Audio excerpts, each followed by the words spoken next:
It just appeals to a certain kind of like artsy asshole, you know? Yeah.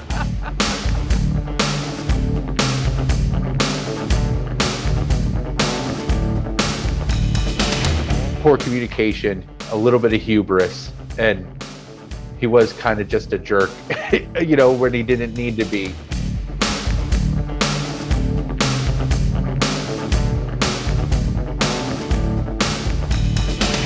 I'm getting older. Like, I don't want to live in the past either. I want to have new experiences, and I want people to see me for who I am now.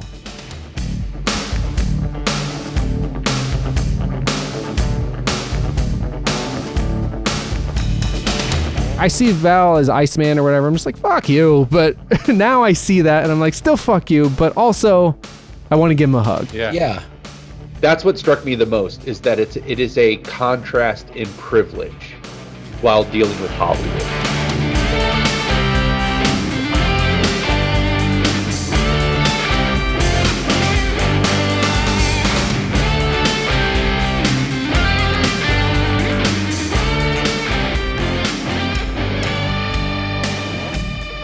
Oi!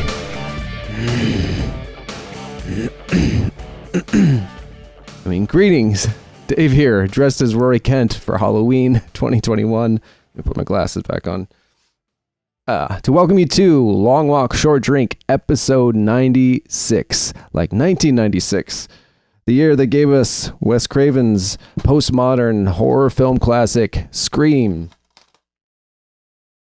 Jerry Maguire. Ani DeFranco's Dilate album. Pearl Jam's No Code. Also, that year for Pearl Jam, a nice feature in the wonderful documentary Hype, which is all about the Seattle, sort of all that was going on in Seattle in the early 90s, shot on 16 millimeter, fucking gorgeous. There's a really beautiful Shout Factory edition of that, but that's my VHS. Also, The Crow, City of Angels, follow up to the 1994 film, of course. And of course, I have things like the soundtracks, trying to hold those up there. I've got comic books, but a novelization of this one, actually pretty interesting. So we are going to talk in today's episode about kind of some train wreck movie productions and things that can kind of go wrong. And this was more of an interesting idea, this film, than how it actually came out. And the novelization, written from the screenplays by Chet Williamson, is more interesting than the chopped up and messed up film that this resulted in. Still a very cool looking movie with an amazing score by Graham Revell. What else? So we got Baz Luhrmann's Romeo and Juliet, starring Leonardo DiCaprio and Claire Danes, and a lot of other faces you would recognize. I love this movie. It's like and speaking novelization here for this one as well, that features the original kind of William Shakespeare text, but then also the Shakespeare text as it is re-envisioned in the screen direction for this kind of frenetic modern telling of it. So they speak, those of you who've never seen it, they speak the Shakespearean iambic pentameter, all that stuff, but everything's super modern. So when they talk about swords, they're holding guns that say sword on them. I fucking love it. It's awesome, actually. I'm going to set this aside. I haven't seen this in ages. I want to rewatch it. More Shakespeare that year. Al Pacino's Looking for Richard. Super cool, kind of like somewhere between a cross of people examining Shakespeare, the actors and directors, but also kind of making a movie of the Richard III play. For years, it was the only thing Al Pacino directed, and I really dig this. I'm set this aside, too. Watch that on VHS. I don't know if...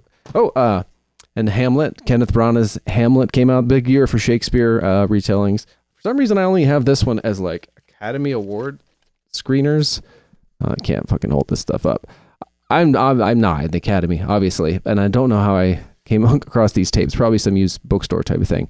But just like the Crow, City of Angels and the kind of shit show that was that production that didn't quite pan out, is relevant to today's show. Hamlet, you'll see later, is as well, as is my fascination with it. Certain kinds of folks, as we'll get to. Also had a big year that year, at least is Jean-Claude Van Damme, of course, his directorial debut, and so far the only one to see the light of day, The Quest, which is basically a remake of Bloodsport, but not nearly as good, came out. And Maximum Risk, which with Natasha Henstridge. I think the first time he worked with director Ringo Lam, so they do really great work together. And he plays brothers in this, but the one dies early on. Never mind. And I actually wrote about The Quest here. There's a book coming out next year called Blood Spurt that is film by film, like essays about Van Damme's oeuvre filmography. Anyway, I got to write about The Quest, and my piece is twice as long as any of them should be. And the editor, made an exception based on, I guess, it being the only movie he directed. And then on the continuing on the horror front, we have the reimagining of Dr. Jekyll and Mr. Hyde, Mary Riley. Not necessarily reimagining, just told from a different perspective than that story usually is.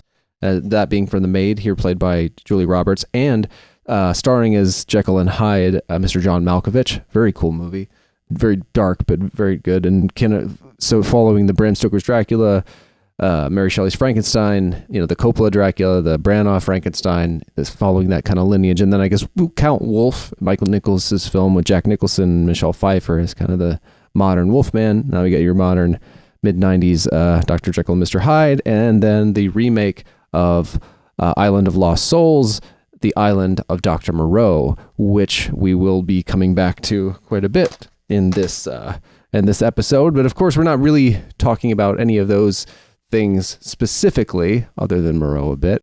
Just like we're not talking about the persistent denial of proven science, political corruption, and general fucking reality by an alarming percentage of the American population. We are talking about the pair of documentaries, VAL and Lost Soul, The Doomed Journey of Richard Stanley's Island of Dr. Moreau. So now I've got a Blu-ray of that film, but Val is an Amazon Prime thing. So I'm going to hold up his very fun film, Real Genius. This is the Val. This is my favorite Val. Actually, I only really knew this movie because of The Bride. My wife loved this movie growing up, and she introduced me to it when we met, 15 years ago or whatever. And it's so much fun. And it was a movie Palmer is very familiar with from his youth and fond of as well. And this Lost Soul, so we'll get into this Lost Soul, The Doomed Journey of Richard Stanley's Island of Dr. Moreau. But I think you can find it various places, for streaming. But this Blu-ray's got a whole shit ton of stuff, including this Richard Stanley director reading H.G. Wells' Island of Dr. Moreau audiobook, and a bunch of other stuff. So I'd recommend that to you. And we don't talk about it, but we also watched, or at least I did, the Island of Lost Souls. The Criterion's got a great edition of the original 1933 film adaptation of H.G. Wells' novel that has Bela Lugosi as the truth sayer. It's got that whole, "You made us in the house of pain, part man, part beast" whole thing. And actually, if you that film is streaming on Criterion, as well as a bunch of the Universal monster films right now. Bride of Frankenstein and The Raven, and I can't remember which all. Between that and Peacock, I think you can watch the whole Universal run, or the majority of them. So some Halloween there, recommendations there. Oh, and if you've got Netflix, I would give a shout to Midnight Mass, the latest from like The Haunting of Hill House and Dr. Sleep director Mike Flanagan. Really great, like, spooky show. I won't give away kind of exactly what it is, but it's a nice, like, kind of horror, but a lot of like drama about recovery and forgiveness on this little island. And he got his cast of characters as well, joined by, I think it was Matt Saracen from Friday Night Lights. And anyway, if you've got either of those services, check those things out this Halloween season. Before we get to the conversation, though, which is a relatively short one, because we hopped on so Twinkie is joining us, Palmer and I, and he had kind of had he brought these two documentaries to the table, and then we all watched them. Palmer had seen the Lost Soul documentary years and years ago, as you'll hear me mention. I've been meaning to watch it forever, and thankfully Twinkie gave us that nudge to dive into these things. But so there is a bit of we hopped on the hangout, and then we kind of instantly got into some like personal works stuff that we can't include, just too sensitive to, well, it's classified. It's what? It's classified.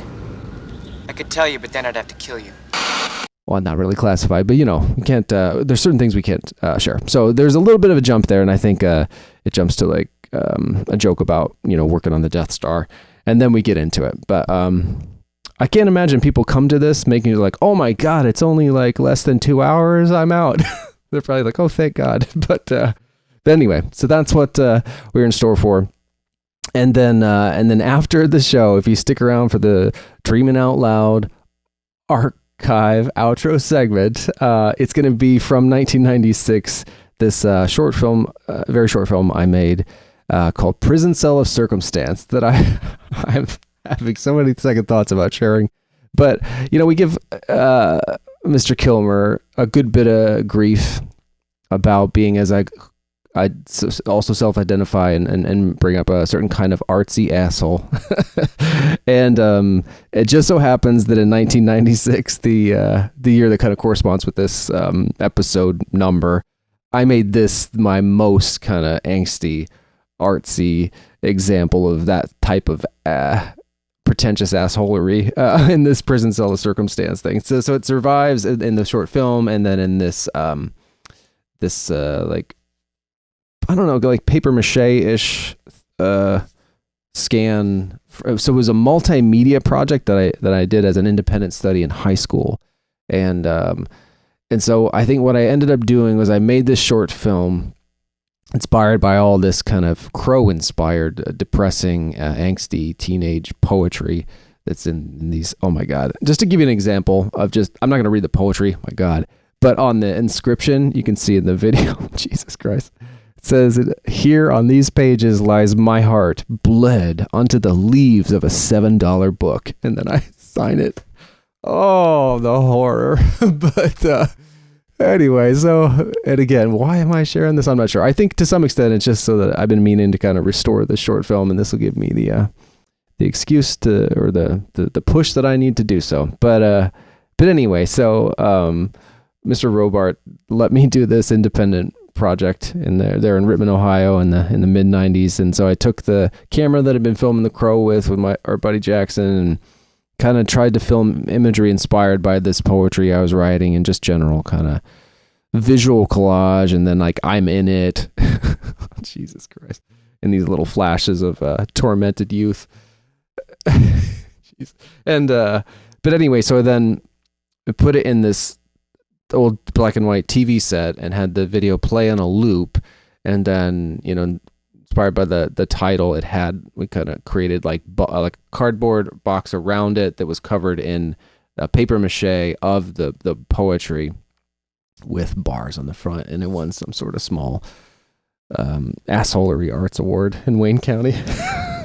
But so stick around for that or not. But yeah, there's not. Oh, the main thing that is way more important than that, and for the Halloween season. If you're just listening to this as a podcast, just the audio, and that's how you normally listen to the show, you might not know that on our YouTube channel, all October, we've been adding short drinks and long walk segments about horror theme topics from our 5-year run here. As we close in on episode 100, I've been kind of looking back, and I thought to myself, I wonder if we could do like a video a day for the YouTube channel from the archive. And so we did, and there was just enough segments that I could find, and some are really long and some are really short, but they're all get right to the point of whatever horror film or property we're talking about. Without any kind of preamble like this, no introductions, no hi, how's it going, just jump right into it. And then so yeah, if you haven't been checking those out, I'll leave them up in the playlist. We'll link to in the show notes, and you can also find it on my website in the blog section. And yeah, check them out. There's a lot of fun stuff there. Some video versions we never showed, for the Dead Zone. Oh, Twinkie joined us, and there's this great moment where his cat he's basically wearing his cat like a scarf, or it's really cool. It was really fun, and I had fun putting that together. And And that's all I needed to, or want to tell you about for now. Even more than probably I should have with this whole prison cell nonsense. But we'll get right to the conversation with Palmer, Twinkie, and myself talking Val and Lost Soul, the doomed journey of Richard Stanley's Island of Dr. Moreau, pair of documentaries. This is Roy Kent, saying have a fucking good Halloween. Enjoy the show. Hi, my name's Val. I don't do this with every interview I go on. Take you inside my home. I don't. But I'm going to.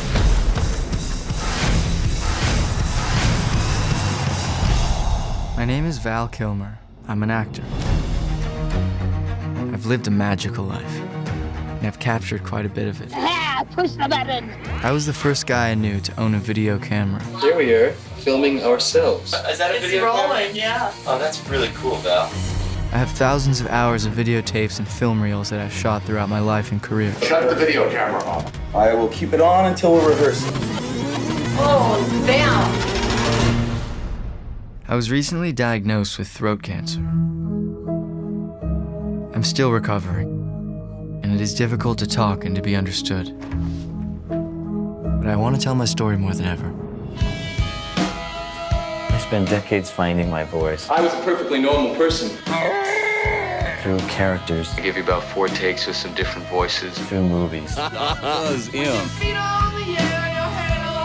of the things they buy for all that money, your life for a period of time. I have behaved poorly. More wine, more drunk, more women. I have behaved bravely. Bizarrely to some. How do you heal a broken heart? I see myself as a sensitive, intelligent human being, but with the soul of a clown.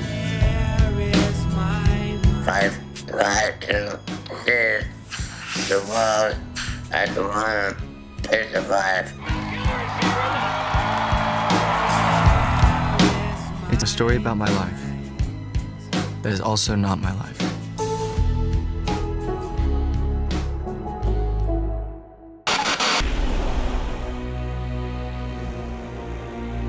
We just thought that Richard Stanley doing Island of Dr. Moreau was one of the most exciting projects we'd heard of in a while. This is going to be a huge project, and this is going to propel Richard Stanley into the superstardom that he deserves as an auteur.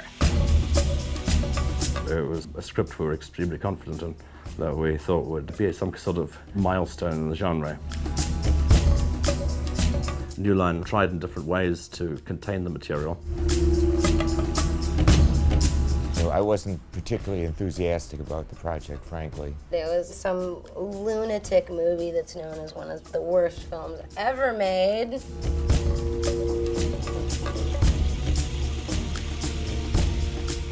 Marlon Brando and Val Kilmer were there to mess with the film as much as possible. I've dealt with some very, very difficult actors in my life, but I have never, ever dealt with somebody like Marlon Brando. He wanted an ice bucket on top of his head. He'd covered himself in white paint. I think that's how the whole mini-me thing developed, of Marlon adopting this little guy. It doesn't matter who directs it. It's not about the vision. It's about the stars. Did you hear about? Oh my God! The Richard Stanley climbed into a tree today. It wouldn't come down. He was living and breathing Moreau, and then literally just have that murdered. I think he probably went a bit mad. I think once that rumour started, that Richard Stanley was in the background, that I think that just grew into Richard Stanley then wanting to sabotage the shoot. As it went on, it descended into more and more kind of madness. I knew that this was going to be totally insane and that we were going to be hugely lucky if we just finished a film with a beginning, a middle, and an end. Knowing that the odds were stacked against me, I resorted to witchcraft.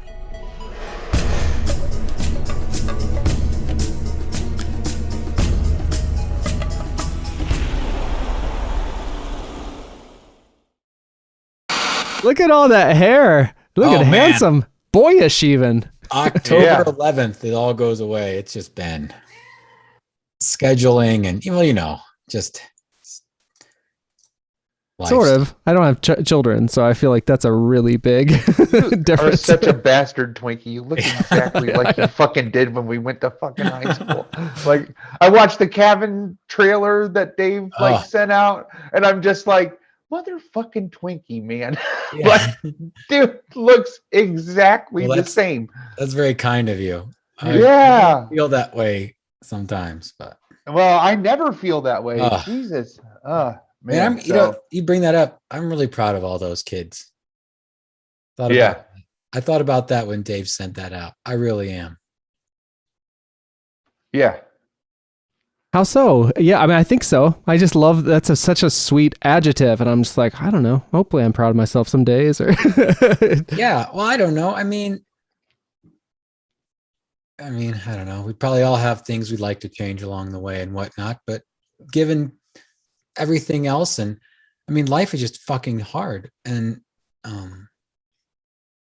just really proud of the way that they've made their way in the world, at least the interactions I've had. I talk to you two the most, but and everybody, I mean, it's amazing. I think one of my favorite parts of the Cabin Kids is that everybody had a strong personality in a different way, and that's how it was able, I think, to like exist as powerful as it did, because we all loved each other's powerful, like strong personalities, but they were just unique enough from each other that they could coexist together without like there being any ego or hubris, and that got in the way. And now, all these years later, after that, it's amazing at how different each one of our lives turned out. Is just and successful. And again, it's like we all kind of got. At least this is my hope. The life that we wanted, or if not, even if we didn't know that we wanted it then, but it's like it's the life that's really satisfying for us. So. I try to remember that every day, but that is something that I look at all the Cabin Kids, and I'm just like, man, they're all. I think a Kate, I probably shouldn't say her name, but Katie on the boat, and doing exactly that, and like Dave works in media every day, and like as harrowing as that is, like that I know I know that the actual work he loves, and who that is, there's just not enough people that get to say that in this world, that the actual work part of their job is something that they love. That's like the secret, right? Like, the secret to success is like find somebody to pay you to do what you love.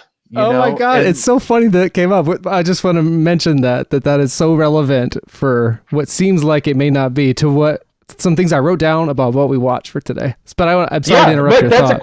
That's a quote. Yes. So you knew it too. Okay. That quote. Yeah. Sorry to ruin your bit. I'll cut that out and make it seamless. No, but you did it, So, but I look at all the Cabin Kids, and I think we all kind of got that in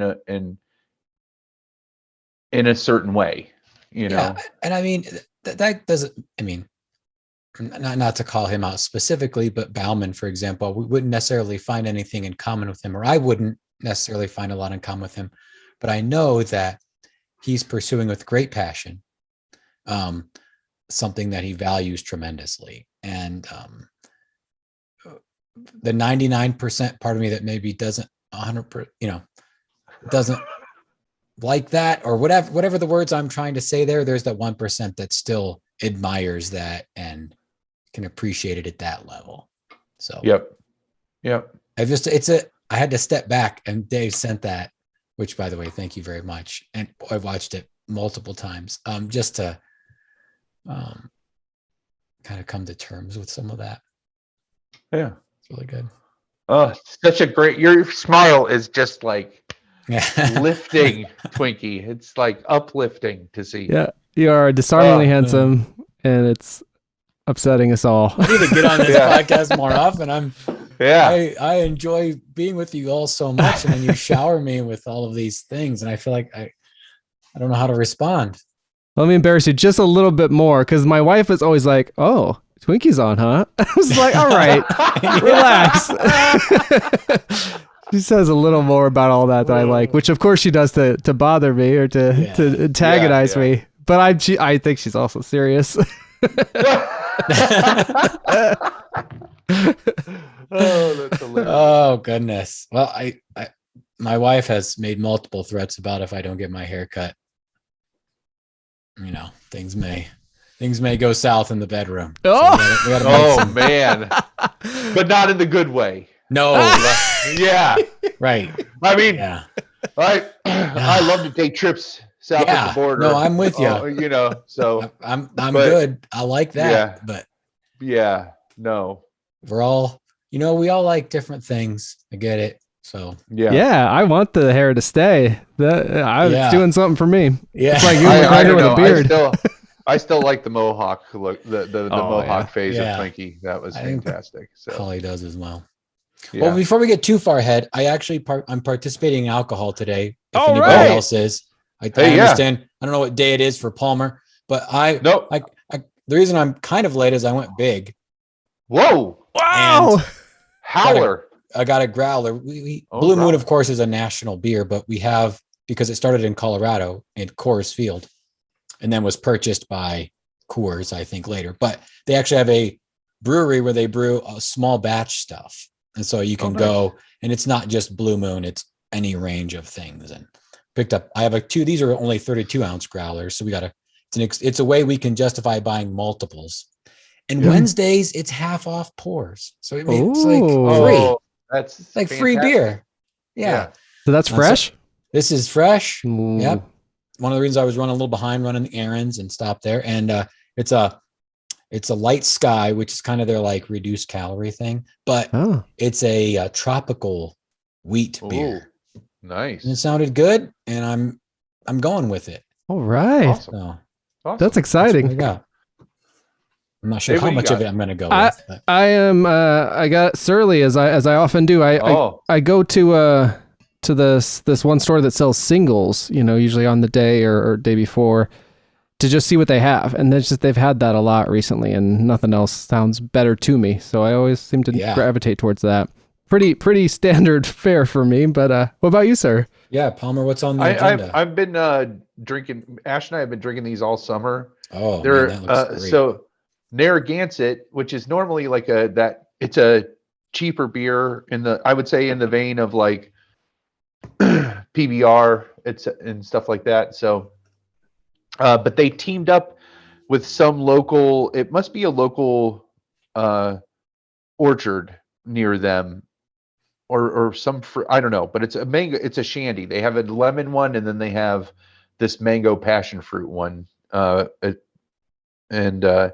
We've just been drinking them all summer. They're so good. So awesome. That looks delicious. I have we've been getting at least one like fruit or lighter wheat beer to go along with something else when we usually go there. And that seems like it would fit right in. It sounds delicious. All right. Well, let's Dave, let's pop these. You ready? Yeah, I am so ready. ready. On 3 and 3. Nice. See if I can not spill it this time. Cheers. Absolute cheers. Well, while we're on and I don't know, cut this out or do whatever you want to do with it, but I have received another email from an apostolic person just the other day, and just feedback for you all that for whatever reason people are still listening to this and still taking time. I kind of I'm not calling anybody out, but I think one of probably the biggest things that I've noticed in the emails that people are the least comfortable with is my nickname. Really? Yeah. And I wonder how many people have like sat down to write something and have been like, can I do it Twinkie though? Like, is that really what he wants to be called? Like, they're like apologizing for calling me that. And you call me Twinkie again, we're done. Don't you fucking call me Twinkie! It's just kind I of had that to do same it. tone in this email. And Yeah. I mean, just it's all been positive, nothing negative for sure. Oh, that's good. But good. Yeah, but just in general to you all, for whatever reason, it's connecting with people. And I mean, I shouldn't say for whatever reason. It should connect with people because it's a real, true, honest experience. There's no, we're not digging for clicks or it's just an actual experience that people know to be accurate and true. And of course it's going to relate to them on some level. So, yeah. And most people are my age or younger that I've gotten feedback from. And so it's probably a little bit of a generational thing too, would be my guess. Sure. It's a really small sample size, but everybody has some level of college education. So I think we're probably reaching a certain group of people with a sub kind of group within, of course, the larger demographic. But either way, it's the same. It's an opportunity to talk to people and try to find a way to relate to them and reach them where they are. And it's been good multiple times. It's the gift that keeps on giving. So maybe should have swore lightly less, but all in all, still in for a penny, in for a pound. You know what I mean? Yeah. Yep. Oh, that's so invigorating.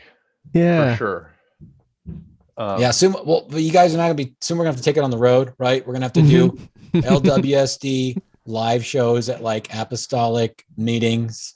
Yeah. So Vax only shows. Yeah. We're gonna take this thing out on the road. So. Oh my gosh, like a tent revival. Yeah. Jeez. The LWSD tent revival. The 180 degree from a tent revival, but yes, similar absolutely. concepts. Yeah. The tent would be about the only thing in common. You would have to narrate your story, but I guess the way that Palmer and I could participate is acting it out. So I'm like pretending to drive to Colorado. Yeah. Oh shit. That's hilarious. That's great. I wanted to just throw that out there before I forgot. I'm glad to hear it, and especially glad too that it's sounds like it's on the positive side. That's nice to hear that. I don't know. It's offering some. Yeah, I mean, to some degree, we kept it positive. I mean, I don't. Yeah. I mean, we didn't keep it positive. It is a positive thing in my life. For whatever negatives there are, the positives that have come from it do outweigh the negatives. I mean, we're not making anything up, or I think just being truthful and honest is the way to go about it. That's a good way to get to people. I think that's great. And it also, I mean, I don't know if you heard in the last couple episodes, but Dave and I have been commenting on between some of the content that Dave has loaded in and other things, which I think that those couple episodes really have contributed to this too. Like, it took us almost 5 years, I feel like, to get to 100 subscribers, and we're over 200 subscribers since then. Since that milestone, which we had a huge jump, I think, all as a result of just, again, that honest and true experience. And interest, like Dave always says, interested is interesting. And it, while making a show is not my goal, I had this epiphany again this week that like the whole purpose of this is to have intentional time for me to talk to my friends. I'm not everything beyond that is just extra. And I also, the result of all of the work though of making this show has all been the work, Dave has done the heavy lifting on that portion of it. And it just is nice that it's paying out, that both of those things I think are converging for sure, which is nice. Yeah. Yeah. In case anyone is somehow hearing this who is not familiar with those episodes, it's episode 89 and then a bonus episode just before that. Doesn't have a number. Talk about Twinkie's experience in the apostolic tradition. I was gonna say church, I guess you could say. I love the idea that the uptick comes from that, and then they've stuck on for all the, I guess, sort of pop culture things and just or completely unrelated things that we talk about. I like the idea that some of those folks are along for the ride. They're just waiting for my next pulpy tell-all. You know what I'm saying? They're ready. Oh, for nice. The dirt on the next one. Yeah. Sorry, you're gonna be disappointed. You got it all in one episode. Oh, that's awesome. What's we have two very different movies to talk about. Yeah. And also, like, we have just started to catch up as well, because I'm also interested what's been going on recently with both of you. Since I have your attention, we are janitors on the Death Star, is what we are. Yeah, exactly. Like, that's seriously. There's no, like, you know, like I for the last 3 years I was a janitor trainee. Like, so that don't forget that. So I feel like I'm the stormtrooper that hits his head on the thing coming down. Oh man, yeah, every day, dude, every day. So just again, like, as hard as I know, I hope that you take solace in knowing that as hard as your job can be, and I'm not trying to minimize that at all, because I know your job is hard. But like, if I was able to make a living fixing pinball machines, that's what I would fucking do. You know what I mean? Like, yeah, no, it's important for me to remember. I thought that last night. I mean, my job isn't hard. The people I'm forced to work with sometimes are rarely. Just recently, there's been a really toxic person, and thank God, as opposed to like 9 months ago when I seem to be the only one saying that, there are most people saying it now. So hopefully that'll have good. That's really good. But I was like walking back, mostly 9 to 5 days and stuff like that. But like yesterday, I was filming a gospel choir singing on the steps of a building so that they could sing outside for this project. And they're just like, it's just like joyous, like literally glory, hallelujah, like not a hip hop version, but it had like a beat to it. And then, so like that in itself was fun. We had a clapboard, which we rarely do because we're syncing cameras. And I was like, I might as well do that. Anyway, but I'm like walking back in this beautiful sunset across the Mississippi River. All of my gear is like packed up. But I'm like, these would be amazing shots. So I just whip out my cell phone and I'm getting stuff. And it literally occurred to me, I'm like, man, I need to remember this kind of thing. Because it's just like such a privilege, like you said. Yeah. It's true. It's true. Because I think we've kind of talked about this before, where it's like, I can think of all of the things that I just want to complain about. And I think have like a legitimate gripe. And then think about all the privilege. And it's like, well, the two things can both be true. It's okay. Yeah. You've talked about that before. And so that's the piece that you come with, is it's like in my experience, shit gets fucking hard. And I feel like it gets harder than it needs to be sometimes. But then I can still say, I still though have it way easier than millions of people. Millions. Easily. Like Dave was saying, just kind of finding that place where you look around and you're like, oh, they do pay me to do this. Whoa. Yeah. Okay. But it's nice when that's genuine, because I think otherwise, like, it's difficult and kind of rings hollow when it's important to remind yourself. I mean, I've been doing, at least for the last year, maybe more, and I've been falling off recently in the last couple of weeks, but I've like a daily gratitude journal. Like I do it in note cards, because I was too late to get a proper like journal.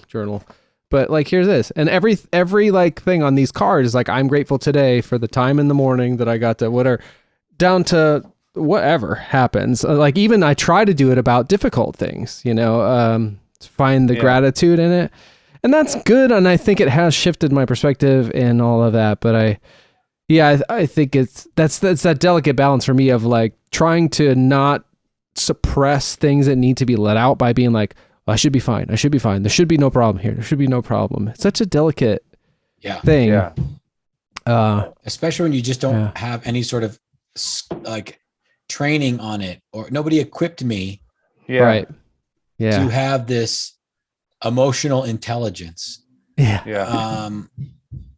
because it wasn't a thing, and right, or my parents, I mean, they didn't believe it, or they didn't understand it, or they didn't know it, or whatever the reason was, just not being equipped for that. And so you kind of have to work at it, and whether that's through a professional, which I highly recommend, or just working through it on your own and kind of finding those boundaries is important. And all above, I do so many ththings that all sort of thankfully like, well, no, it's all incremental, I guess. It's like weight loss. They say, it tends to only be after like suddenly a period of time passes, or you deal with a situation a little bit better than you might have otherwise. And then you're like, oh yeah, I've made a little progress, but it's not linear. It's not noticeable usually. And, every once in a while you're like, he says as he cracks his beer open, it's not linear at all. Yeah. Yeah. Oh man, this has been good. Do you guys want to just keep do you want to try to pivot and do it, or you want to just talk about everything we should have talked about? Because I'm fine with that too. No, I'm good with some Val. Okay. I've been looking forward to, so I watched, just for like record, I watched Val, I watched the actual movie, The Island of Dr. Moreau. Oh, nice. And then of course the other documentary, The Lost Souls, I think. Yeah. Yes. Lost That's Souls awesome. Was quite a watch for sure. Oh man. There's a few of those, like just train wreck production documentaries that like the production is just so awful and notorious that it gets its own documentary. If you've never seen the Alien 3 documentary, it is just like that. Really? It is. Okay. Oh man, is it so like, it's batshit. Just the cycle that movie went through. So Alien 3 is one of my favorite of the series. I know a lot of people hate it, including David Fincher. But when you watch that documentary, it makes you appreciate what you got for sure. Because it's just like, it could have been garbage considering what it went through to make it to the screen.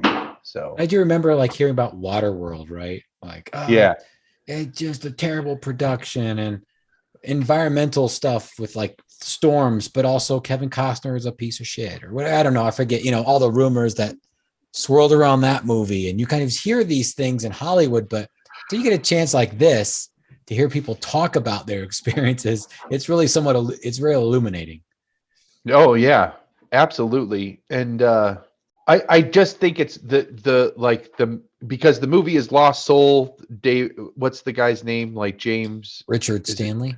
Oh, Richard Stanley's the original director, making of The Island of Dr. Moreau. I think that's the whole title of the documentary. It's a long one. Soul. It's like Lost Soul: The Doomed Journey of Richard Stanley's Island of Dr. Moreau. Yeah. So like he's the main character. He's the main focus of that. They just keep coming back to him and just like. And then Val is obviously the main character is Val Kilmer. And so who also was the cinematographer who provided all of the footage and I'm sure had to approve what was used, etc. It just two very ends of the spectrum dealing with Hollywood and talent and privilege. Again, I think if you really look at it, and seeing both of their experiences, and then how both documentaries have very small sections where they interact, like overlap with each other. And, which is great. So, I just, that's what struck me the most, is that it is a contrast in privilege while dealing with Hollywood. Again, my opinion between the two. Yeah, that's super interesting. And what you were saying before, there's something, I can't remember what it was that lit this up in me, but is one of the things that I've noticed in paying so much attention to the behind the scenes of movies and the careers of creative people over the years, especially though in Hollywood, more so than perhaps in the music world, people don't want to say bad things about people because it could cost them a job someday. So they just don't. And and that can be, you know, that's probably, and to some extent, that's like not a bad way to live life, is to not like talk shit about people. But it may be things that contributed to some of the insidious things that are starting to come out in the last, you know, so many years, where, you know, certain people that had privilege and power wielded that over others and really, you know, oppressive and, you know, horrible and illegal ways. but a lot of it's just like people just don't want to talk out of school for fear that it might cost them opportunity. So I don't know if enough time had passed with this, like 20 some years after the Island Dr. Moreau, but folks were willing to kind of speak about it.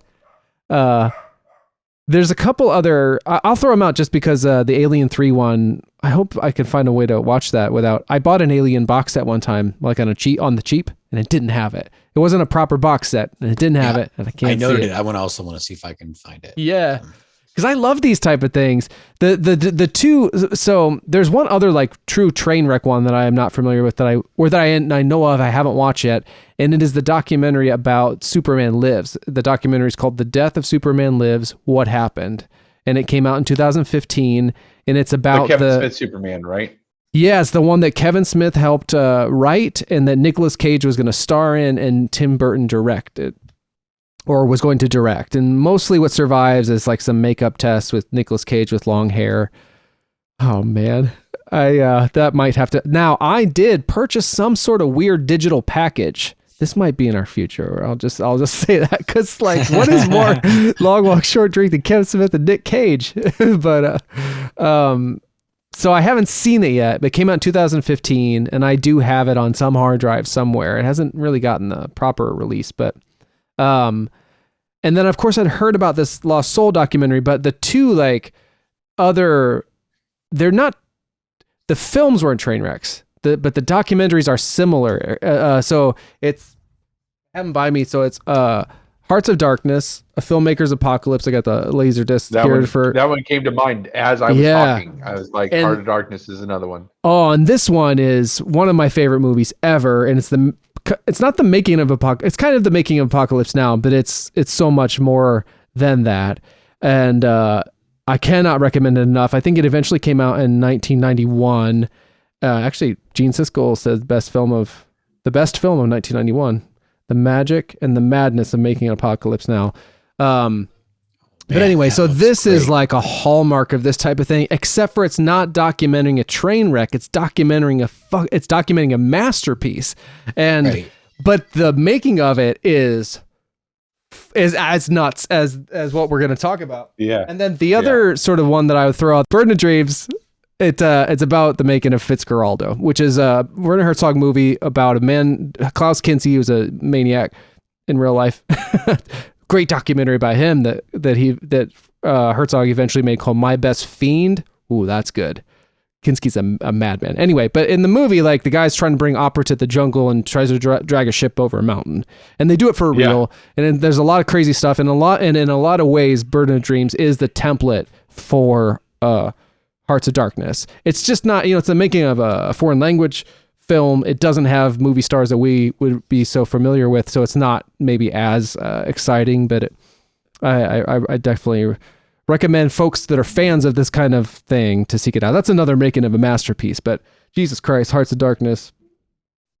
Oh, but anyway, so I love that kind of stuff because of loving movies like this. I even kind of made sort of something like this with the making of documentary in my teenage adaptation of The Crow that started at somebody else tried to kind of use our youthful adaptation of The Crow to kind of talk about the Crow phenomenon, and then they stopped working on it, and I finished it, and I got to take it festivals and stuff like that. But those were some templates of like looking at dramatic arcs, try to find dramatic arcs in real life, which is tricky. Anyway, I'm a fan of that kind of stuff. So in the early days of Long Walk Short Drink, Palmer tells me about Lost Soul, the making of this train wreck movie, and I was like, oh, I got to see this. And for whatever reason, it took like 4 more years for to actually do it. And I did finally. What were you going to say? I was going to say, I'm sorry to interrupt you. I didn't realize that this had been something that Palmer had known about all of this time. Oh, yeah. I watched this, I think, before even we started recording Long Walk Short Drink. I think I had already seen it. Was this because of your blood feud with Kilmer, or your interest in Island? Actually, this is Dr. what Moreau? I think. This was the impetus for the blood feud I see. with Kilmer, because we're getting to the heart of it. Yeah, The heart of the darkness. The heart of darkness. Holy shit! No, I really had a great time. You know, I guess I don't know. I guess I was never like a huge Val Kilmer person, so it was nice to actually be able to explore this. I think I mentioned last time I remember seeing the Saint in the theater, but only because I was interested in that kind of 50s or that like golden age of radio.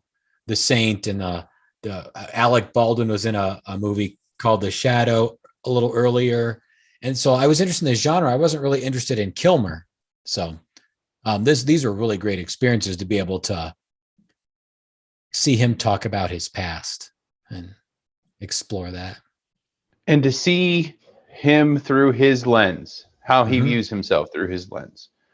I am, all of the jokes aside and all of the talk I'm going to probably say, like the things I'm going to say about his privilege and stuff like that, I genuinely got from that documentary he absolutely adores his children. I got from that documentary that a really good, just like Roger Ebert's documentary, really good look at the struggle with cancer and the aftermath of that, and just knowing that, again, with privilege, I mean, both of my parents went through that struggle, and then to see like he's using his whatever clout he has, that he's getting this out into the masses, to be able to see what that can do to someone, and what that can do, especially to a figure who depends on their voice and all of those things, and just the like effort he put into like continue all the times he did speak during the documentary. And I feel like it, like at the beginning he was very reluctant, and then by the end he was doing more talking than his son was doing, like as narrating for him, which was great. You could see that he was finding his place in that documentary through that. All of that was so genuine and so well portrayed, and just very, very, very, very worth watching. Yeah, I was just really stunned when you compare Val's to Lost Souls, just like kind of 1-to-1. You know, there it's clear that there's some level of lost communication between Val and Richard Stanley. You know, different expectations about what was going to take place, and you know, you could, at least I could see both perspectives. I could see how Richard Stanley would think how Val's being an asshole, and I could see how Val's thinking, I'm adrift here because I don't understand the direction I'm going to be going in, and I'm not being taken seriously as an actor, and how that can just, you know. And he made it a point to show, like, he is, I would not have guessed this about him, but he, at least this is what I took from that, was very dependent on his director to find his character and what to do, at least when he would be lost with that character. Right. When he's on is Red Planet or whatever, the Mars one that he was in, and he's like walking with, they're about to shoot a scene, like he's walking to his mark with the director, and he's like, yes, but I really feel like as a director, like right now I really need you as an actor, and I don't think I'm getting what I need from my director. And like he makes that statement, and and then that cuts to almost, or it's right somewhere around there too, it cuts to Robert Downey Jr. saying, like, essentially defending Val Kilmer in some era where somebody's bitching about Val Kilmer on set. It had to have been around Kiss Kiss Bang Bang, but he's just like, yeah, all that bullshit where it's just like, oh, Val Kilmer on, no, he's a perfectionist and a professional, and if he asks his director for direction, he expects that to happen so that he can deliver the best possible performance. I can totally see that perspective. The hubris got in the way, though, where he, in my opinion, where he's just like, that was a mentoring moment where he, like, especially for somebody who wanted to make this retreat, they made it a point to say that, like, he wanted an artist retreat. That was what all his land in Arizona was for, or New Mexico was for, was to have that artist retreat. What better time, instead of not respecting a young new director that you signed up to be in their film and then blew up as an actor after you had agreed to do it, essentially. What an opportunity to mentor him, to just say, like, all right, well, when you're going to deal with actors like me, like, that, we're going to expect these things. Can we just sit and can we have a conversation and, like, try to, instead, he's just like, as soon as he knew he wasn't going to get what he needed from that director, he chose the path of being a roadblock instead of, like, supporting. And what's so frustrating is there are multiple passion projects that he points out in his own documentary. And in the Richard Stanley documentary, the first third of that is just talking about how this is my dream project. He says, like, I was 4 years old and this caught my eye in my dad's library because it was bright red. And they always told me it was too scary for me to read, which made me want to read it even more. Like, that was his passion project. And what an opportunity that, again, that Val Kilmer could have used his privilege in a mentoring position and instead chose to used his privilege to be an asshole. Yeah, I'd say, and to almost submarine the production of the movie, you know. Yeah. Just because Brando decides, you know, I'm just going to engage in all of this fuckery, you know, like, I don't know. It's certainly a maturity issue, right? I don't know how Val was at the time, but I mean, I guess I would like to believe that if Val were to do Island of Dr. Moreau now, even, you know, obviously without having the experience of doing it before, and production was going awry, he would now have a career perspective that would allow him to engage differently. I think that also is kind of the message he's trying to, like, put out there, is like, I see myself as a misunderstood person.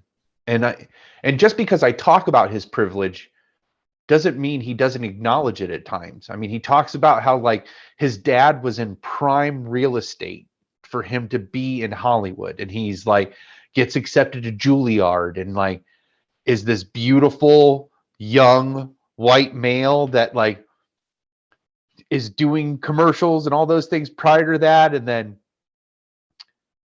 gets to be in film, and then because he's such a dedicated worker that he'll just take anything, which is funny because he talks about how Top Secret wasn't something that he would have ever dreamed he would have been in, right? And but he did it because it was work and it was practice, you know. So yeah, I feel like Richard Stanley is like, came from a single mom, and he talks about how, like, she had, you know, she was a good mom, but she had issues, and like had this, like, tumultuous upbringing where he was just like her tag along through things, he made it seem like. And just all these, again, it just is contrasting watching them both talk about these, like, passion projects and where they came from to get there. And yeah, it's unfortunate. That's really what I think is the change. I used to just, like, absolutely loathe the idea of Val Kilmer and how he treated him on that set. And after watching Val Kilmer and then watching that documentary again and being older than I am than the first time I watched it, it's just like they, again, were just misunderstood. Poor communication, a little bit of hubris, and he was kind of just a jerk, you know, when he didn't need to be, you know. Yeah, it's not excusing Val or anybody else on that set's behavior. Yeah. Obviously, Stanley was in way over his head. way having some level of an emotional breakdown of some kind, or severe anxiety, depression. I mean, there was a lot of things in play there, but like Palmer, you emphasized, you can make a different choice as an actor, especially at that time. I mean, was Batman before that? I don't remember. Well, that was the thing, is like he was on the press junket for Batman when he called them to Japan and was like, I don't want to do this movie. He essentially told him, if I come down there and I do this movie, I don't want to do it. I know I signed up to do it, but I don't want to do it. Right. And then he talked about he went to film Heat directly after it. So, but these like really well received and or commercially successful movies, whether you like it or not, what you say and do is going to decide the fate of a movie set. Yep. I mean, that's just from my experience in a workforce. If the lead person is pompous and not gracious and not what, it's gonna bleed over into everybody else, and then it got to the point where Stanley had no control over the set, right? Because you choose to usurp him, and that's tough to see.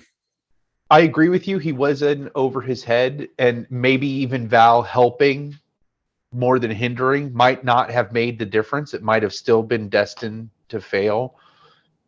I really think that his producer is it his producer?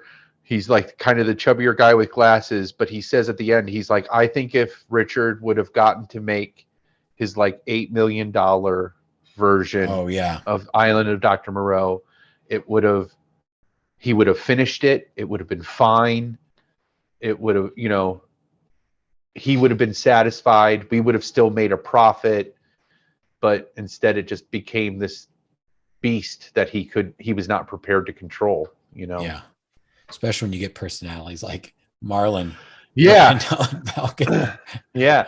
I want to see the version they had originally with James Woods in Val Kilmer's position and Bruce Willis in or no, was it the other way around? Or no, Bruce Willis was the main character, the like shipwreck guy basically, and James Woods would have been Val Kilmer's character, and I think they still had Marlon Brando as the doctor. But that would have been, man, the dynamic in that fucking would have been awesome. Awesome. And like they said, it had that like Apocalypse Now kind of connection. They're like, this is like from the people that brought you there was one of those posters. I don't know if it was real or not. I'm trying to remember what the other one was. Like the people that brought you Apocalypse Now, and then maybe the writer. But yeah, so that was an interesting thing with the Brando, because that was like part of the thing with Apocalypse Now too. He came in and it was not at all what they expected. He did some fucked up shit.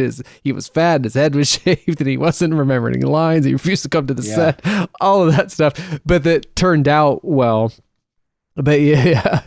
Because I think Coppola made all the right choices basically to adapt to Brando, whereas I think Frankenheimer and Stanley were not willing to adapt to Brando's bullshit. Right. Well, they talk about like he had an earpiece in and his assistant was just reading lines to him, and he would. Yeah, he got pissed because she tried to. He's like, God damn it! I told you not to act. Yeah. Like, don't act.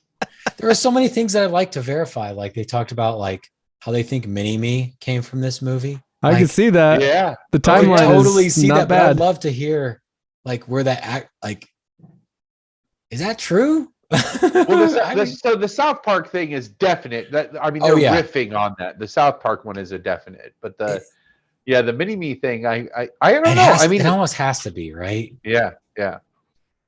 Yeah, because they dressed they did that thing where they dressed the same and all of that. And Yeah, I don't know that was a thing before. I had to pause it because I was laughing so hard at the idea that Mini-Me came from the island of Dr. Moreau.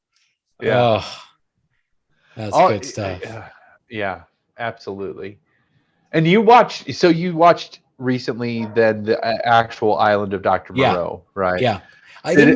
One of the things I was looking for was to see if I could find the character that he played. Because for everybody watching, Richard Stanley never leaves. He's told he needs to leave Australia, and has to remain like 40 kilometers away because they were scared. Yeah. Because of some like somewhat benign threat, but basically he was going to blow stuff up, and then he never leaves, or he never uses his ticket. And then they kind of come back to this idea, and towards the end of the documentary, he says, I basically hung out with a bunch of hippies to try to recover, and finds a way to get back on set dressed as an extra. Yeah. So the extras find out that he's living with these hippies, and they go to talk to him, and he convinces one of them to give his costume to him. And so, yeah, they point out one of the scenes that he's in for sure in the movie. But if they would have caught him, it would have forfeited his whole. That was the thing, is like they paid him his whole director's fee. Yeah. Yeah.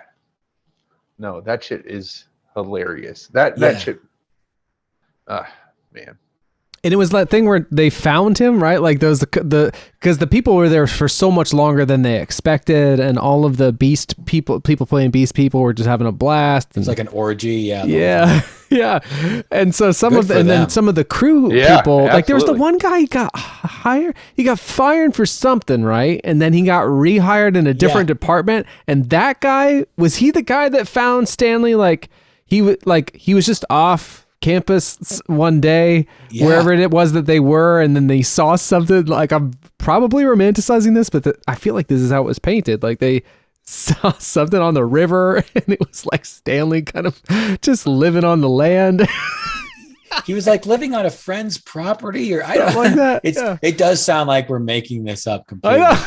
We are not. But this is legitimately as beautiful. So I feel like Val Kilmer's documentary is beautiful. It really is hard for me to really get lost in it, because it's really just I'm not saying this in a negative way. It's a tribute to his life. He created a tribute to his life, right? And the other one is just this, like, it's purely entertaining. It's like I feel like it's like the Survivor of documentary films, right? Yeah. That kind of. It's got to be like I'm sure like film people are just like, it's like the bottom of the barrel as far as like documentary entertainment goes, they certainly right? didn't bring in Val Kilmer to get a balanced opinion of Richard Stanley. Sure. Right? Like exactly. I mean, it's pretty clear the perspective that we're getting from that documentary. Right.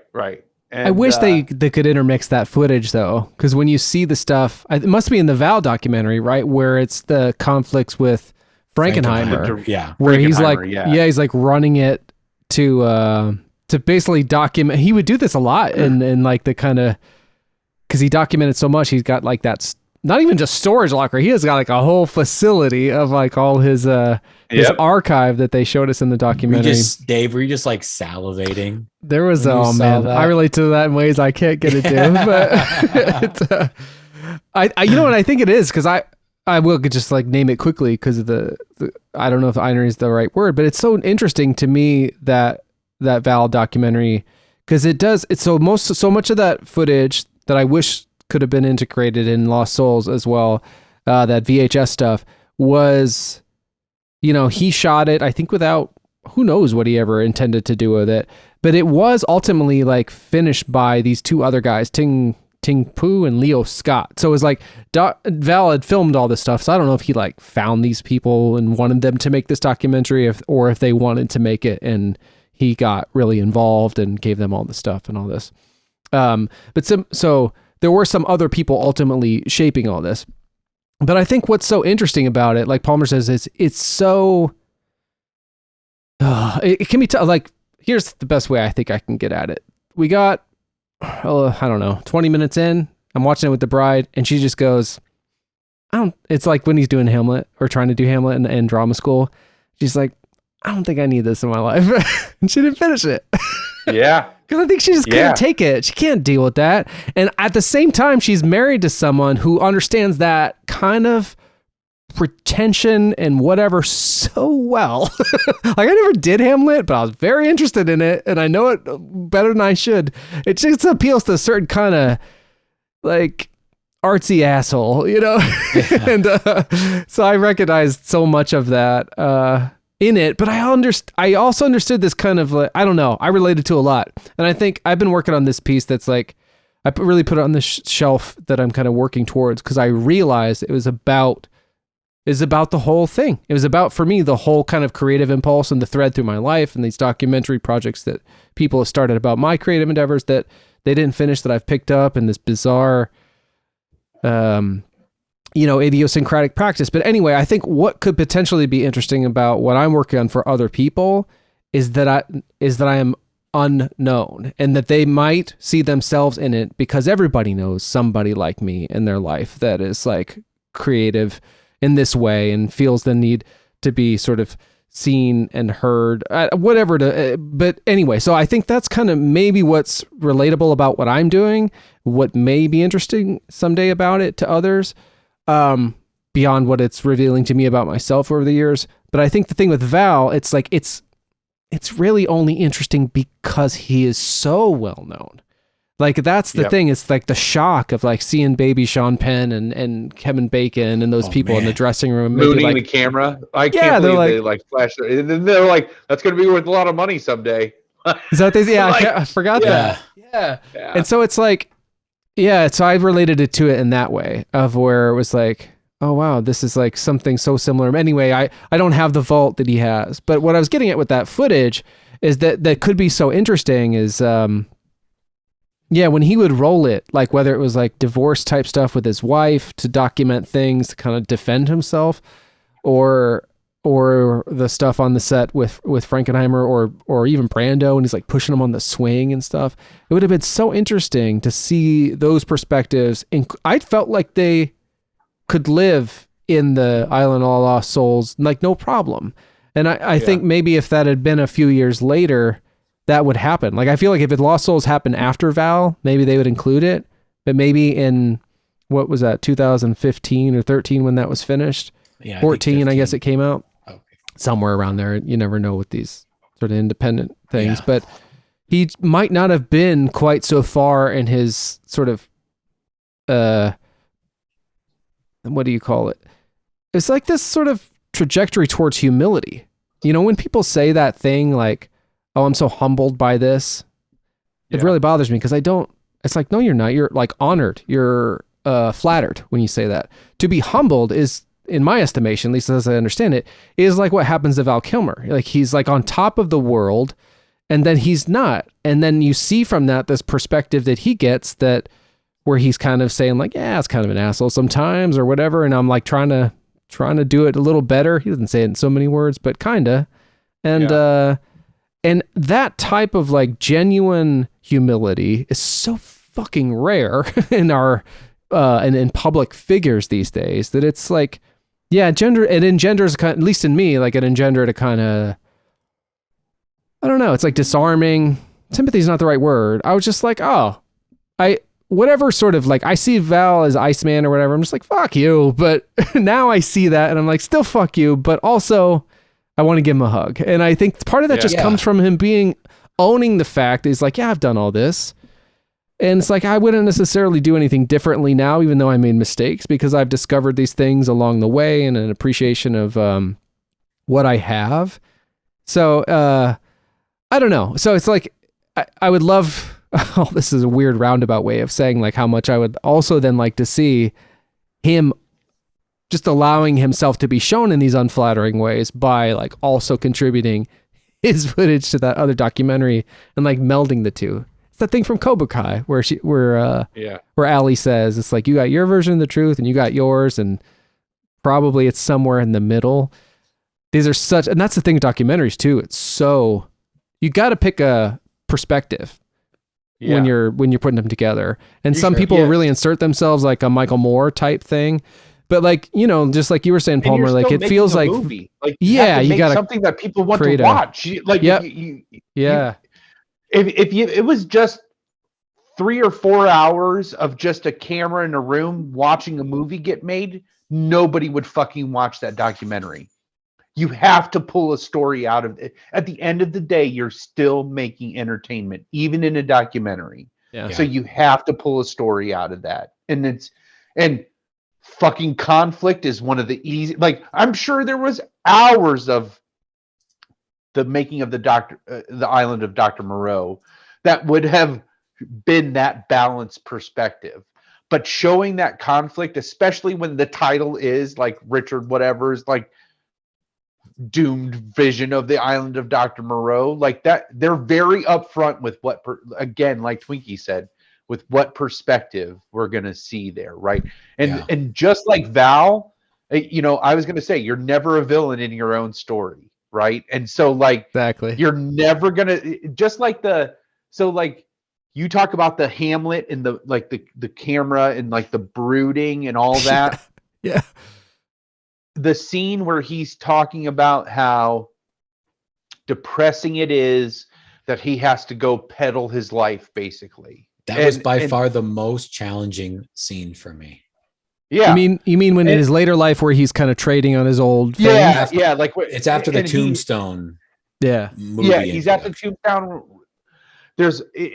What's funny is like that Tombstone rally there's one shot where the camera like follows behind him and he turns around and he leans against a post. That's the one I'm talking about. And the camera like comes in on him and he's just like, it's the same exact energy.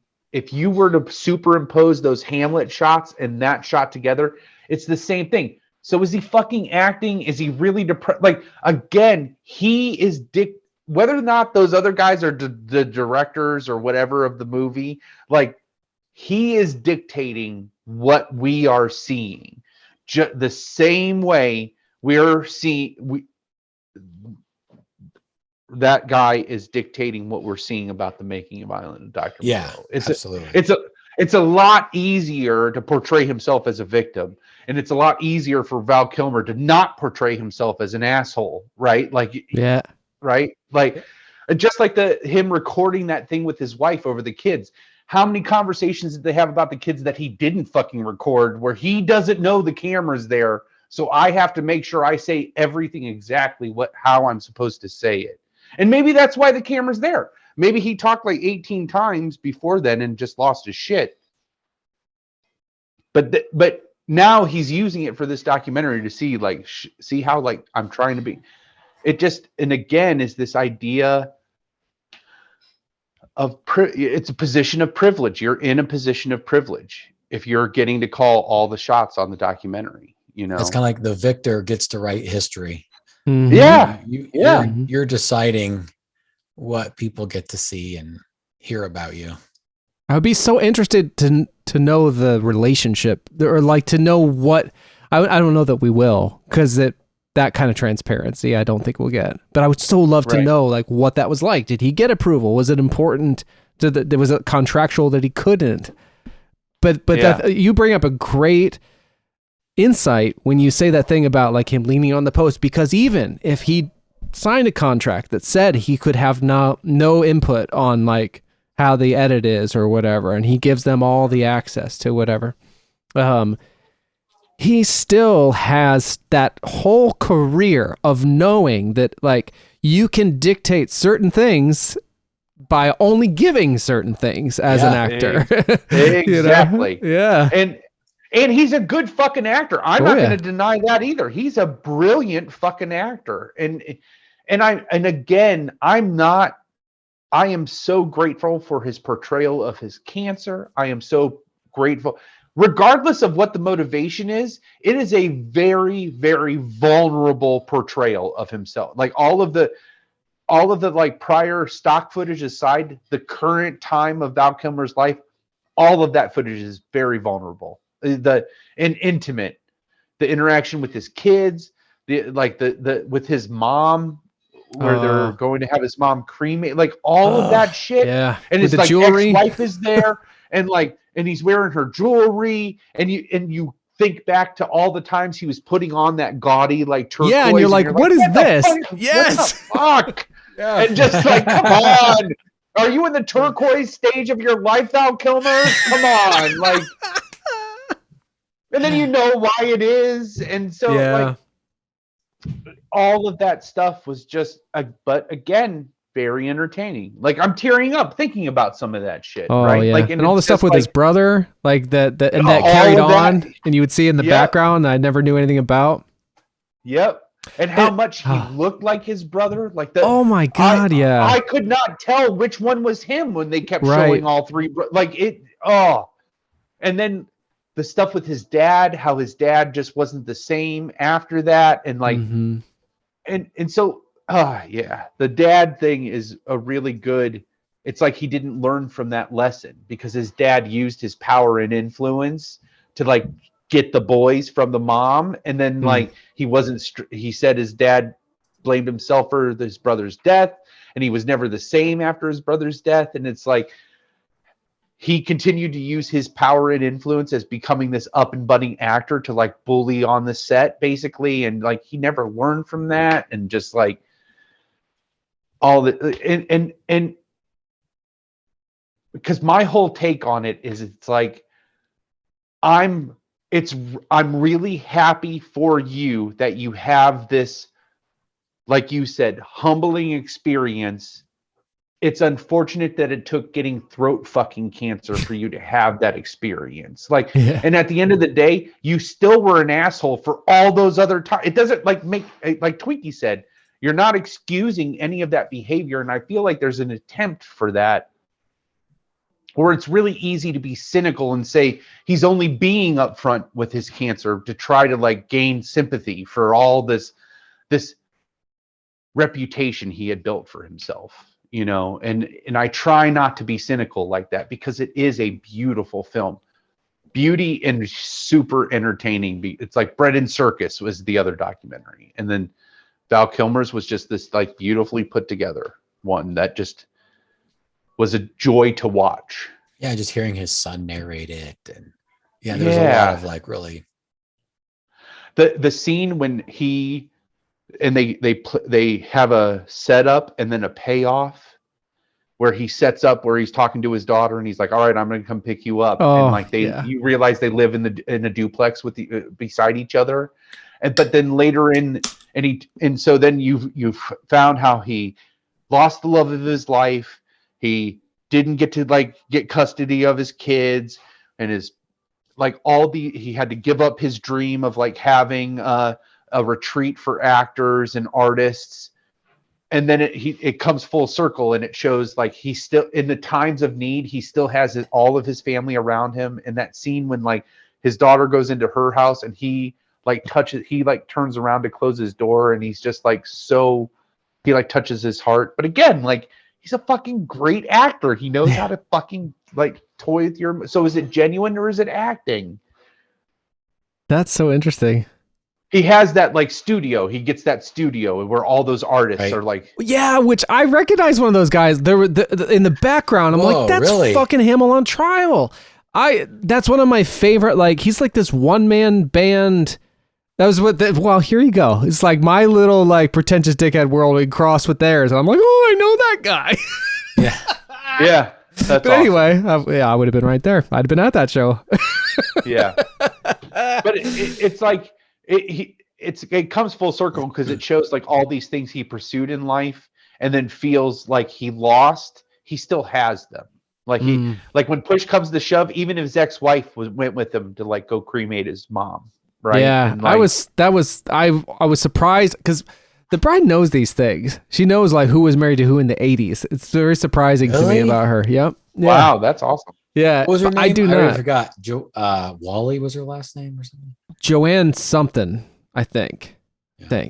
But so when she showed up again, though, that had a real impact. Yeah, the sort of the construction of it was really great, and I took note of it as a sort of autobiographical documentary, trying to bring some structure to life through creative projects. I was like, oh, it's interesting how they go back here.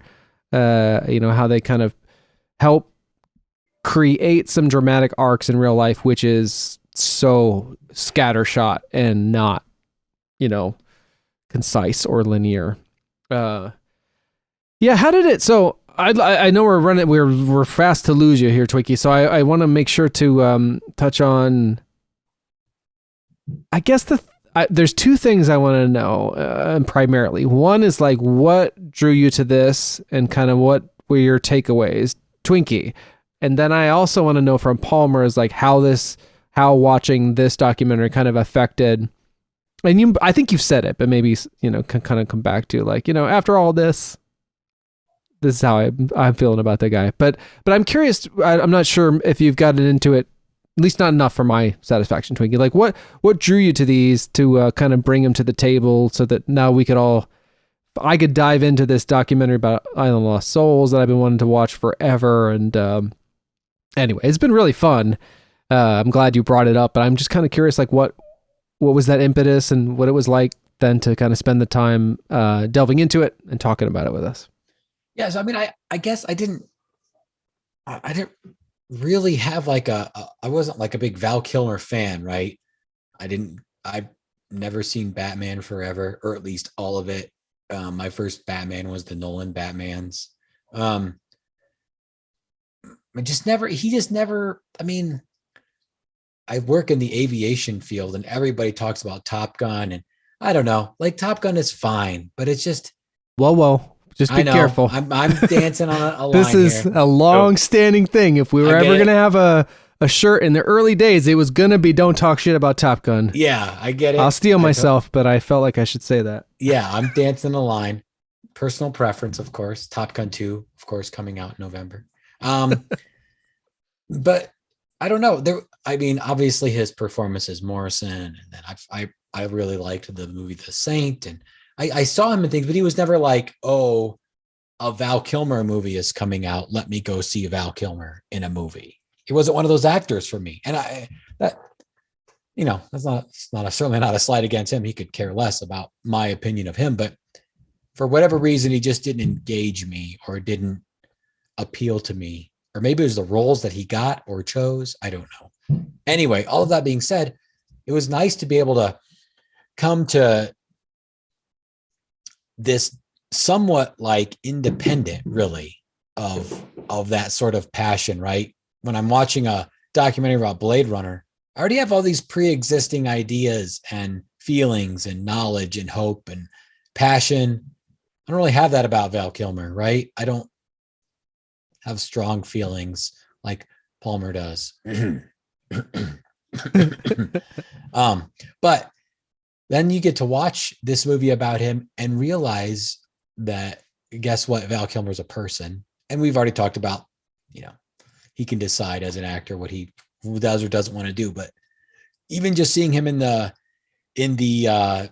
Comic-Con doing his signing, like I've already talked on this show about how, boy, there's really a feeling of like, kind of like dirtiness almost in some of those cases where older retired actor is now sitting at a bench signing, pictures. And is he having a good time? Is he really enjoying engaging with the fans, or is it the $150 a pop every time he signs his name? That's the real appeal. Can you sign it?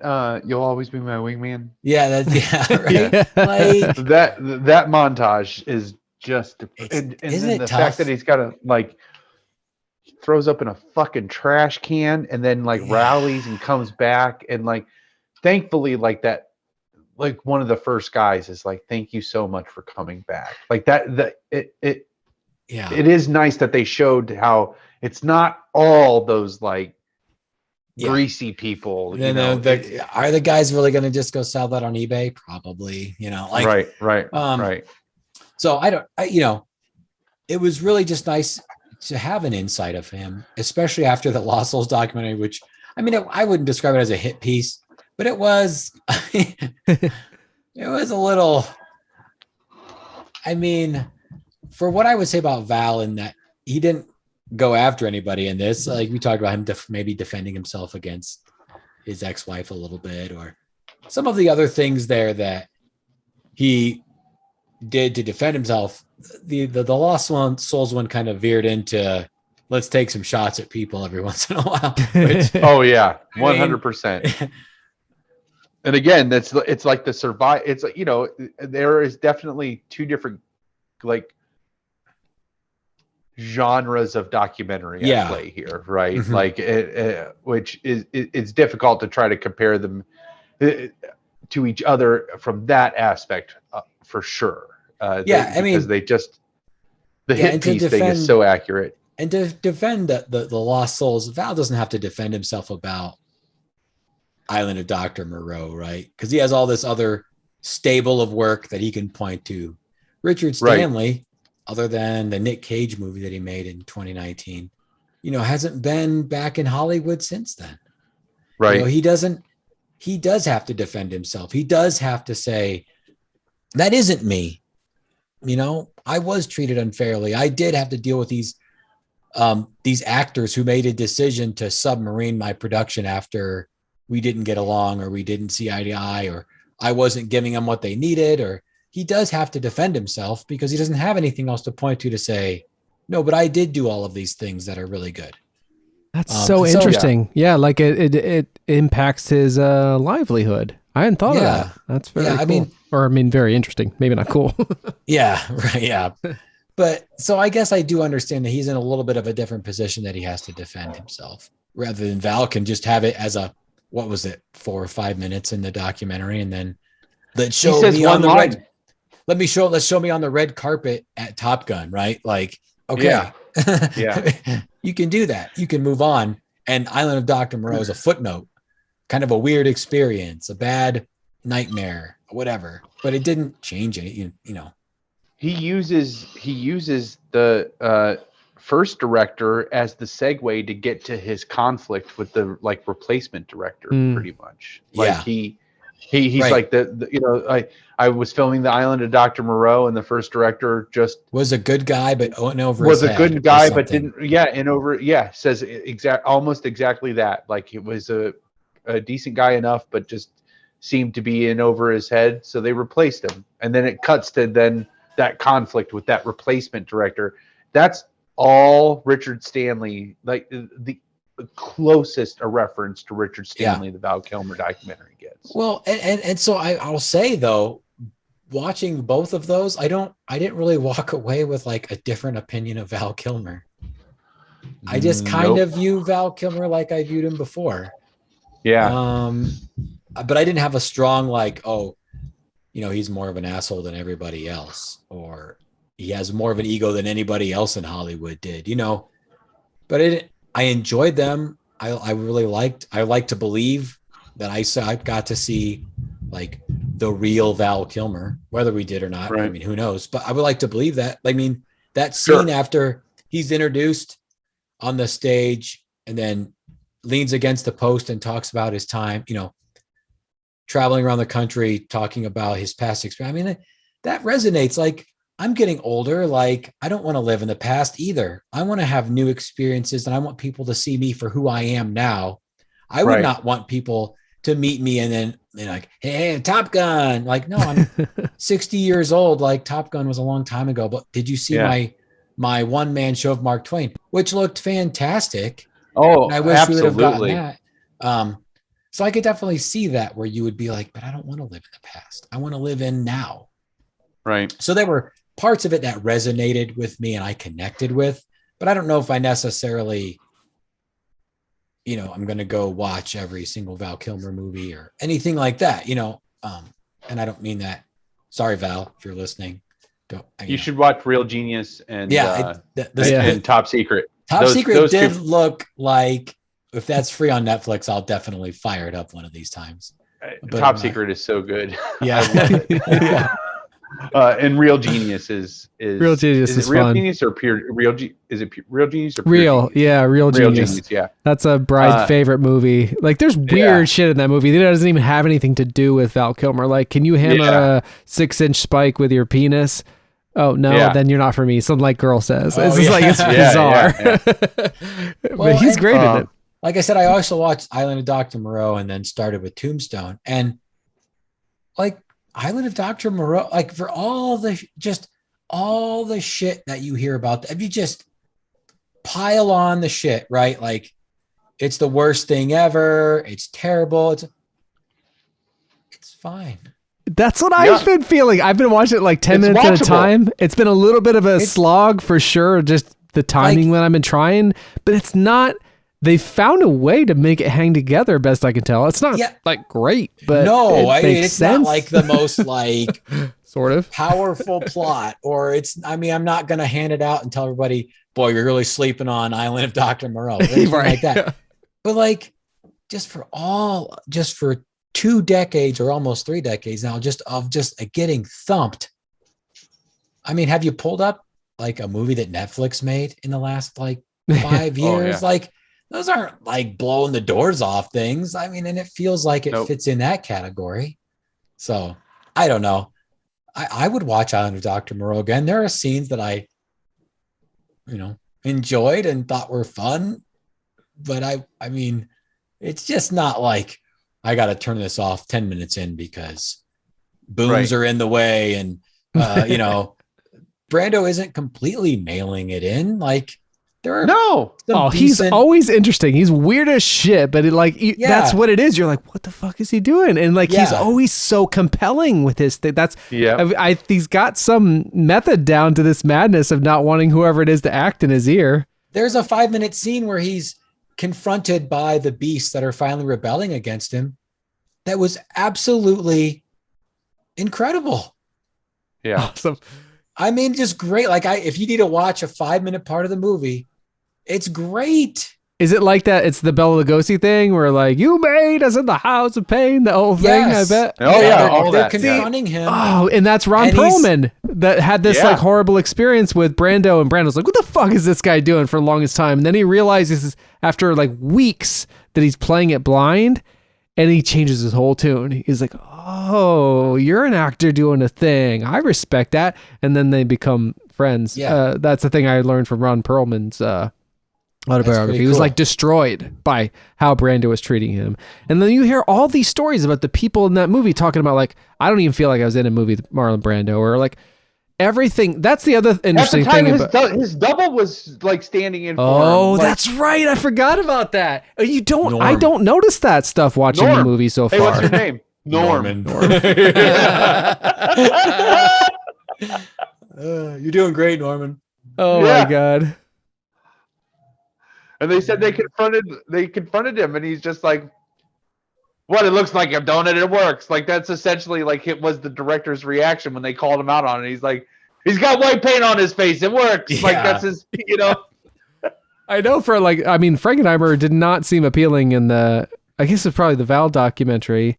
Right. Either of them. He's not portrayed well in either one. Like, yeah, but I don't know. I don't know if it was him or the editor, but so far somebody pulled it together and made it make sense. Yeah. It Which did doesn't kind of sound seem like an easy feat. Frankenheimer probably those last couple weeks was like, fucking, we got 20 shots to get. Let's get this done. I feel like that's how he arrived on set. He was hired as a fixer. Mm-hmm. Right. Like, we need to get a movie out of this. Yeah. Here's a script. any money. Here's your shooting schedule. Get it done. We need a movie. We don't want you engaged. We don't want you to rewrite. We want you to script, shooting schedule. Do it. Yep. Go do it. Make it happen. And that's how he approached it. That was the kind of filmmaker he was. And that's why you can have a movie you can watch, because that's what he was good at, But I feel like all of these train wreck productions that we've mentioned are all movies that are watchable. I got to watch that Alien 3 one now. That really has me peaked. Because I've watched Heart of Darkness is just, I think, the best. At least. Oh, you have seen that? Oh. Yeah, I've seen Heart of Darkness. I want to watch it again right now. Yeah. I mean, Coppola is just... Oh, it's worth it. It's so worth it. There's no acting from Coppola. You can tell. But it makes me want to watch these because it is interesting. Obviously, we're still only seeing what people want us to see. But I guess, too, it does pull back the veil a little bit of mystery. I mean, when it comes down to it, Hollywood is thousands of people trying to make this one specific thing happen. And the fact that it gets done at all is an absolute miracle. The fact that it gets done well is ridiculous. And the fact that you end up with just timeless gems is miraculous. Yeah. I mean, yeah, it's like anything to survive all the petty bullshit that goes through any sort of professional endeavor. Yeah, exactly. And especially you get all these like kind of egos in the room that involve. I can't even imagine. I've only heard reports, and it just seems awful.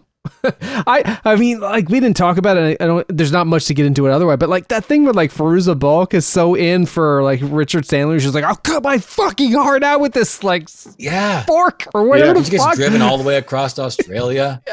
Yeah. I mean, that. my god, the tensions and the drama like involved from like actors and creatives. It's it's rife for all this stuff.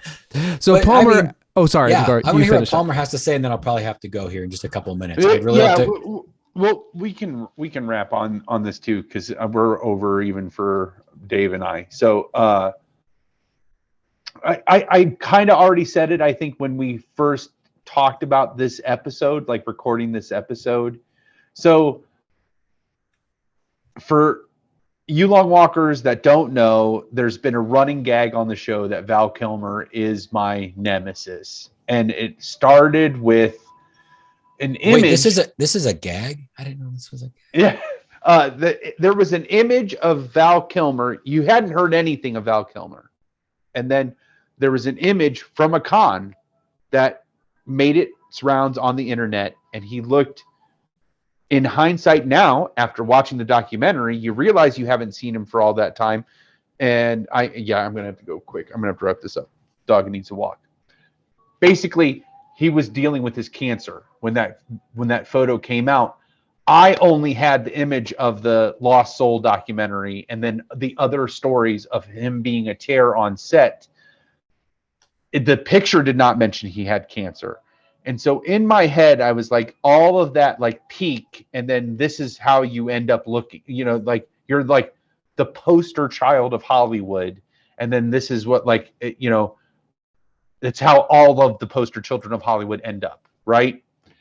And so I made an offhanded joke of insulting two actors simultaneously by saying that image, I was like, hey, did you see that image of Val Kilmer? He looks like Nick Nolte's mugshot. And so then anytime, and if you don't know, there's this awesome photo of Nick Nolte who got arrested for DUI in a Hawaiian shirt and has like the craziest hair on the planet. And it looks like it's just taken in a hallway, but it's in a police station. Yeah. And he has an awesome face. It's just like I don't give a fuck. It's face. a classic. It's like a classic meme thing too, I think. Yeah. But I said he looks like Nick Nolte's mugshot. And so then anytime I would be like, oh, I hear Val Kilmer's in that, I would text the long walk thread of that mugshot. Like this Val Kilmer, like as referring, like this is him. All that to say, my attitude has not changed. I think that there were plenty of opportunities that he could have used that privilege, and not using those words, even with that mentality. Then that's what I meant, is like he had so much opportunity that he could have been more, but instead he chose to really just like, and I get he's a perfectionist, and so was Stanley Kubrick. Stanley Kubrick, I think is a fucking asshole. Like I think that I don't approve of a lot of his methods behind this on the set either, And so it doesn't mean anything less. I value his experience, whether or not it's a tailored experience that we're seeing. I still value that he had, like, you see him plugging his fucking stoma to talk for like 80% of this documentary. You like see him constantly like wiping spit from his mouth. His teeth look fucking terrible from like all of this shit. Like I can't devalue that bravery to be that forward after being such an icon in Hollywood. Still doesn't mean I don't think he was an asshole during that time. And I don't think that bravery and humbleness absolves you from that either. Like you still got to be a fucking dick for 2 decades, basically. Like you don't get to take it all back now because you realize, oh, I was a dick for 2 decades. You were still a dick for 2 decades, Yeah, I mean, I think there are definitely further things that you can do. And maybe those are happening behind the scenes, whether that's engaging with your ex-wife or you're engaging with former co-stars or directors. You have the opportunity, where possible, to to address concerns that people have if you feel like it. And I don't know if you didn't necessarily feel that way. You just kind of felt like, yeah, I do regret some things, but not really. And that's okay. Yeah. I mean, hey, if that's where you are, then you have to kind of deal with that image that will still exist about you. Maybe not rightfully so. They're both still worth watching. It is great stories and very entertaining, both of them. And I am excited. Like Val Kilmer is going to be in something coming up, a big project in somebody's movie soon. I'm excited to see him do that. And I wish him nothing but the best. I hope he takes this and he builds off of it and doesn't, and just keeps moving with it. Yeah, this was so fun to get to like dive into these things, from the encouragement that the gauntlet that you dropped, Twinkie, that episode, or at least the way you did. You're like, oh, I had a lot of fun with these, so I'm glad really you brought enjoyed it up. it. It's nice when I can use this as an excuse, maybe to go into areas that I normally wouldn't go into. I kind of go to the tried and true, or the go down a road. bin. No, yeah, exactly. Now I can finish watching Tombstone tonight. Absolutely. I'm gonna keep chipping away at Island of Dr. Moreau. I would stop, but now I want to see that scene that you said was so great. Isn't there a part where Val Kilmer like imitates Marlon Brando eventually? There are legitimately good scenes in I don't know. I'm the guy who said at one point that episode 1 was a good movie. So whatever I'm worth. But I don't know. People are coming around. Yeah, but I'm okay with that. Yeah. There are legitimately good scenes in this movie. Yeah. I can't. I mean, you got to go, but we're going to come back to that someday. You can't just drop that. Like, I'm fine with that. That's a good movie. You know what? I can sum it up in 30 seconds. Like our age Star Wars fan base, you rape my childhood. I'm not going to rape some other kid's childhood because they grew up on those movies and they love them just as much as I did. So I'm going to take the high road. I'm not going to ruin that and shit all over, because I wouldn't have wanted somebody to do that my entire growing up on going with the original prequels or the original trilogy, So there is a generation of kids who those were their Star Wars movies, and I should just be happy that there was another generation of Star Wars fans that got sucked in because of those movies. Just like 15 years from now, there will be another generation of Star Wars fans who got sucked in from the current new trilogy that is so polarizing to existing fans. Right. Because that will be their Star Wars movies that they grew up watching and having access to. So I like it. Yeah. All right. I fully accept that. That's very nice. It doesn't mean though I have to be a fan of it anymore. So that's like, maybe that's how fair. I don't shit all over. We don't have to like. We don't have to like what other people like. Yeah. For sure. Yeah. So. All right. Hey, I really. Yeah, I have this to be able never to. Ever gets old. I really, really, really value. You never get old, you fucking. The time that I get to spend with you guys is just incredible. So thanks. I really always a appreciate privilege. It. Yeah, always a privilege. Right. Yeah. All right. See you guys. You guys have a great evening. Yep. We'll talk to you later. Take care, guys. Dave, we'll talk to you soon. All right. Bye. Love you guys. Love you Bye. too. Love you. Bye. There you have it. Thank you to Palmer and Twinkie for the very fun conversation. Thank you to Moto for our rock and theme music. Thank you to you for watching or listening, however you encounter the show. I appreciate that the interest. And if whatever platform you're on, if you could subscribe and rate and review all that stuff, it'd be really cool. But if not, well, I'm just grateful for your ears and eyes and attention. So thanks for that. And thanks again for joining us. Stay tuned for Prison Cell's Circumstance. So if you want. And until next time, it's Dave saying cheers, long walkers.